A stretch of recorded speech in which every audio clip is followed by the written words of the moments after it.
through, so let's try not to dawdle.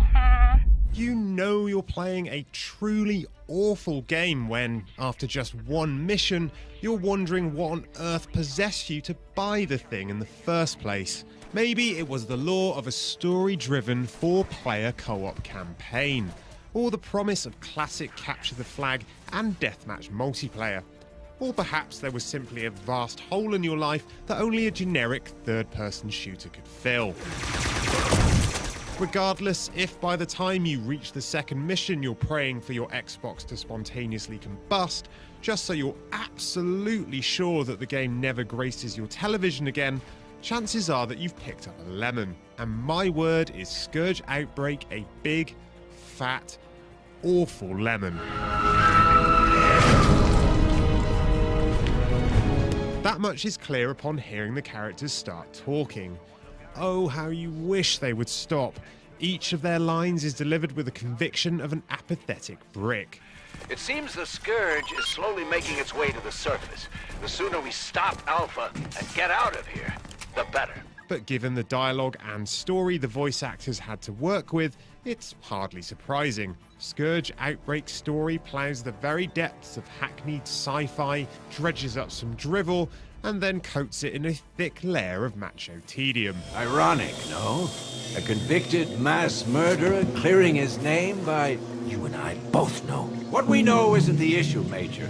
It tells the tale of Echo Squad, a group of meat-headed mercenaries hired by a generic megacorporation to rescue a doctor trapped inside a research facility.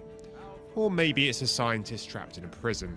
Frankly, the story is so poorly structured and so mind-numbingly uninteresting, it's hard to muster the enthusiasm to follow it. What is noticeable, though, is how many games Scourge Outbreak has ripped off in its quest to seemingly be the most homogenous third-person shooter out there. The characters, for example, look like someone tried to cram the muscle-bound dudes of Gears of War into the svelte lines of a Crysis nanosuit, and then chucked a few Adam Jensen-style cyborg details in for good measure. Even a couple of Crysis-style suit abilities have been added, albeit ones that are largely useless.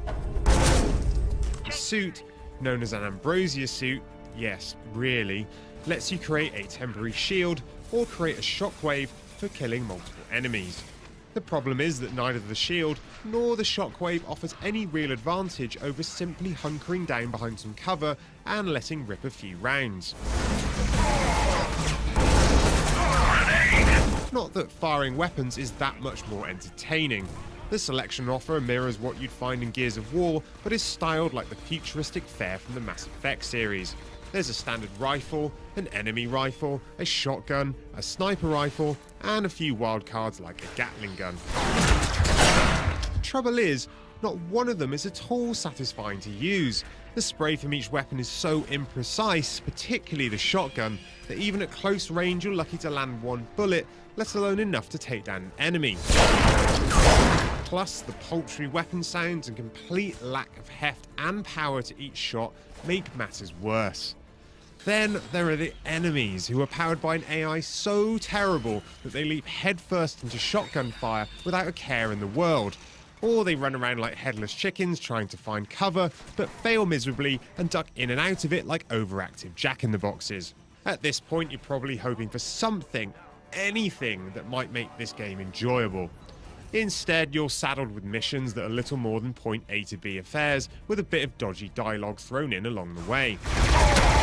There's 4-player co-op available if you must inflict Scourge Outbreak on your friends, but don't expect any co-op specific features.